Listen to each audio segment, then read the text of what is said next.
grew up in a Presbyterian church. It looked just like a church on a Christmas card. It was white with a steeple and just a couple of steps on the front and the two wreaths on the two front doors, just like you picture on a Christmas card. As long as I can remember, I went to Vacation Bible School and our version of Sunday school, which we called Wednesday school because we went after school on Wednesdays.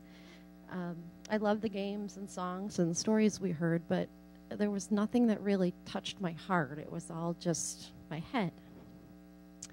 I have nothing against the Presbyterian religion. I just personally didn't get any spiritual development from it.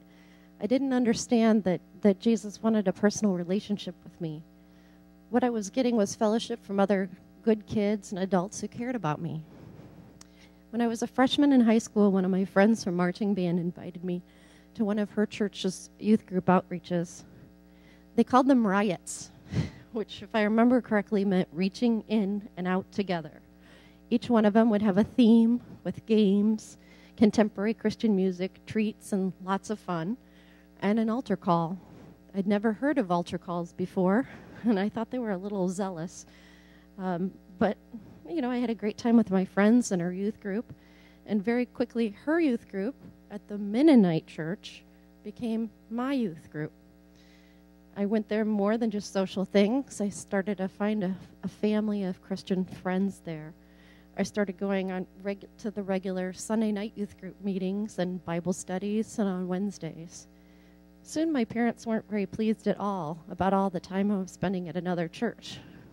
I still went to our church on Sundays with them, but by high school, our small church really lacked activities and support for teens. And the Mennonite church had this really cool guy called a youth pastor. One by one, my friends were accepting Christ. That's what we called it then. And I saw the changes in them, but it was like I was at the beach with them with only one foot in the water and one on the sand, because I kept hearing my parents say, "That's not how you were raised. We don't believe that." Even though my parents were very active in our church, they started to see me as kind of a weirdo because I enjoyed Christian contemporary music, reading my Bible, and going to church events all the time. I think they thought I was becoming brainwashed by a cult.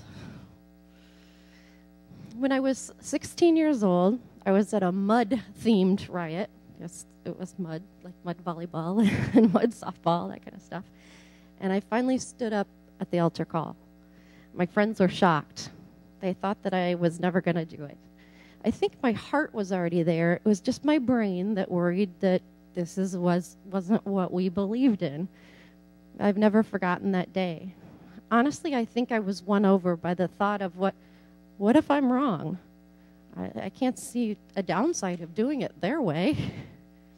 However, if I kept holding back, I was holding back my heart too. Was hell worth the price? No. As an adult, I always sought Bible-based Christian churches. I found a home and a family in the fellowship of believers in Jesus Christ. I wish I could say that I lived a sin-free life since I met the Lord as a teen, but I've certainly learned to walk by faith and understand God's forgiveness and love, and I strive to please Him every day. I'm thrilled to say that I have a husband that has recently become a believer too, and God blesses us each and every day. Among all the activities I'm involved in, the most excited I am about working about is with our teens, because if someone hadn't invited me to that awesome youth group, the story would have been very different. I stopped worrying about what I was raised to believe in until recently, when Pastor Bill started talking to me about being baptized. It happened again. I was sprinkled as a child. Why did I need to do this again? That's what we believed in. Funny, the Presbyterian doctrine wasn't fulfilling enough for me, so why was it okay that I could just ignore being baptized as a public affirmation of my faith in Jesus Christ? So, nearly 25 years later, I'm here today to say it doesn't matter how I was raised. It matters what the Bible says.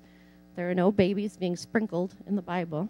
There were only consenting individuals who loved Jesus and wanted the whole world to know, like me.